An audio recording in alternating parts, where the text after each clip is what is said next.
Willst du mal das Intro machen? Ja, klar. Perfekt. Welcome back to the...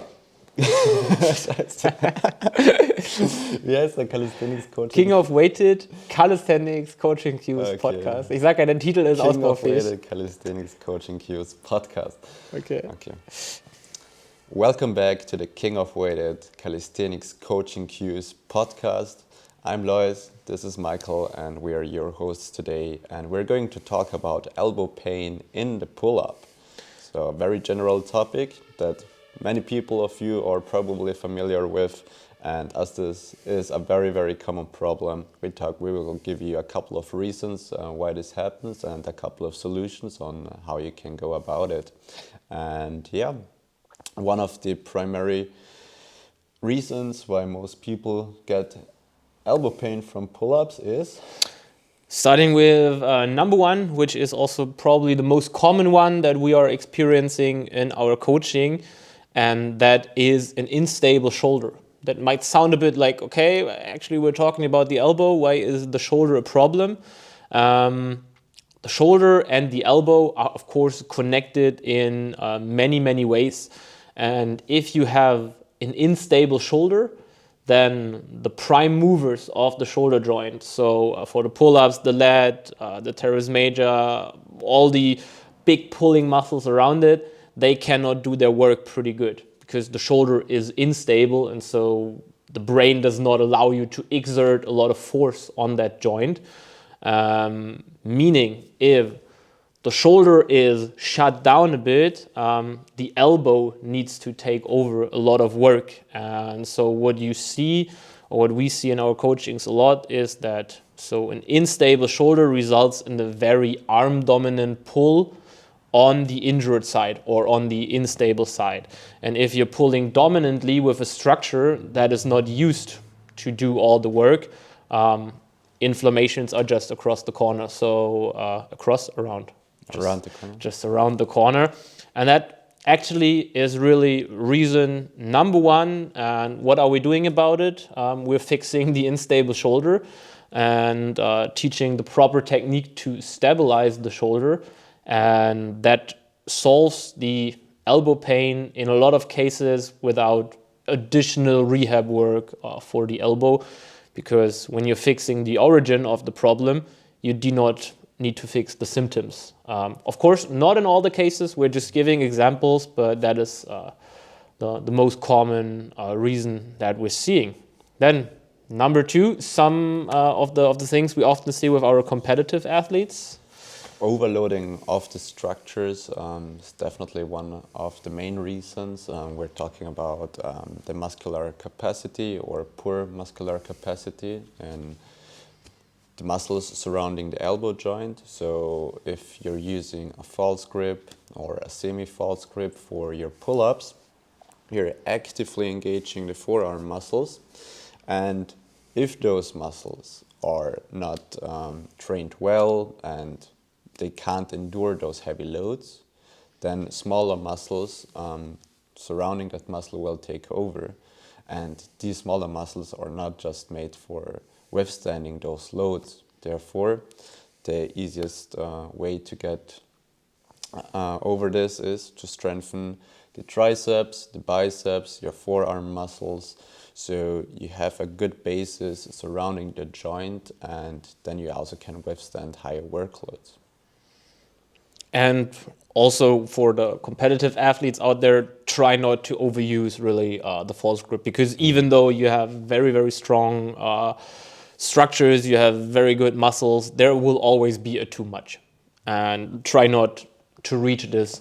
So just avoid excessive use of extreme false grips. Yeah. So especially when you're training also other skills like a muscle up or a planche or front lever, and you have all of those exercises in your plan, you already have super heavy loading on those structures, so you need to be really aware of what you do and how you do it.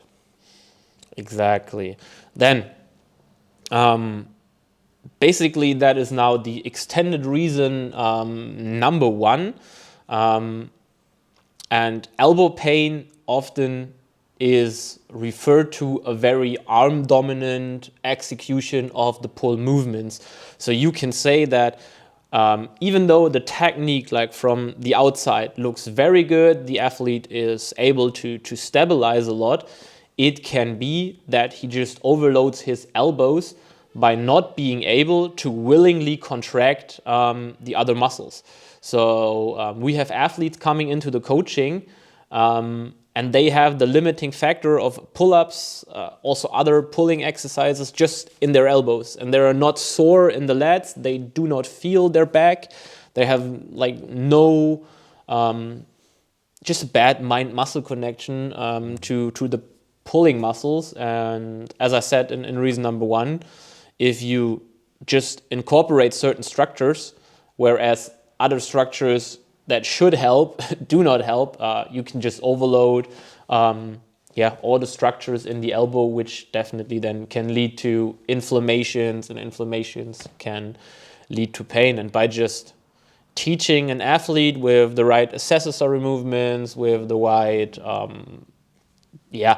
drills to really learn to engage a certain muscle, you can actually cure a lot of elbow pains because you're basically deloading the elbow without changing anything on the load itself, by just incorporating more assistance muscles. It's probably the wrong word, but I think you got my point. So an easy tip on how you can improve your mind-muscle connection to your lats. So rather than curling with your arms, try to drive the elbow towards your hips, because your lat is attached on the upper arm, on the humerus, and it's responsible for that arm abduction, shoulder extension. And if you drive the elbows towards the hips, you will likely feel those lats, and you can take some load off the forearms, and that will definitely help your elbow pain.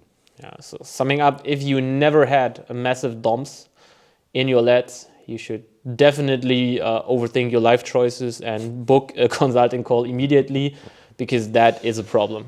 Yeah. Not only in terms of not having a thick and juicy back, but also it can lead to elbow pain.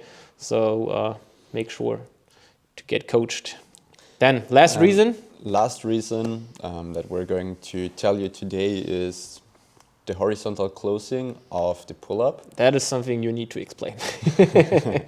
So as you are probably familiar, let's start with what closing is, the closing part of the pull-up. When we're talking about the horizontal closing of a pull-up, we're referring to bringing our chin horizontally over the bar at the top of the pull-up. And during this movement, when you throw yourself over the bar, you have a lot of stress on your elbows. Because so we're talking about the curling motion, like curling your chin over the bar in the top position of a pull-up. That's most of the time related to horizontal movement that you're going to do. So when you're lifting off in the pull-up, you have a relatively vertical pull, and then on top, some people tend to shrug their chin over, come forward with their torso, and that results in a very big flexion on the elbow, and also a lot of stress onto the elbow, because there is a peak contraction, and with the speed and the added weight that you're moving, a lot of forces are going to act on that elbow joint, and therefore, as there are probably some underlying issues, like we said before, poor muscular capacity, limited range of motion, and so on, they all can affect that movement, and if you're not careful with it, you might get problems with it. So